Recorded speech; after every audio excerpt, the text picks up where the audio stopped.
Masusubok ang lakas at tibay mo sa isang trail sa Zambales. Hindi lang isa, kundi 6 na summit ang pwedeng maakyat dito sa loob lang ng isang araw. G tayo riyan, kasama si Bernadette Reyes. Where do broken hearts go? Ang sagot sa pusong sawi ng hiker na si Noel, sa bundok.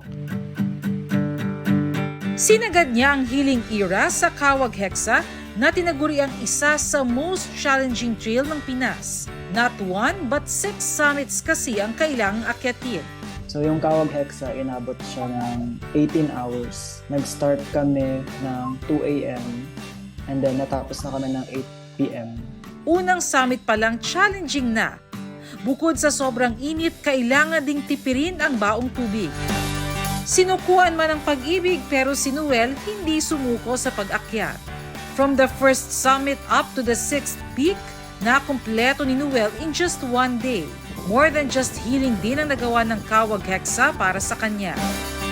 Parang doon ko na rin na-develop yung interest ko sa pag-hike.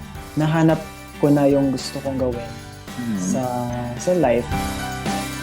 Bernadette Reyes, nagbabalita para sa GMA Integrated News. Huwag magpahuli sa mga balitang dapat ninyong malaman. Mag-subscribe sa GMA Integrated News sa YouTube.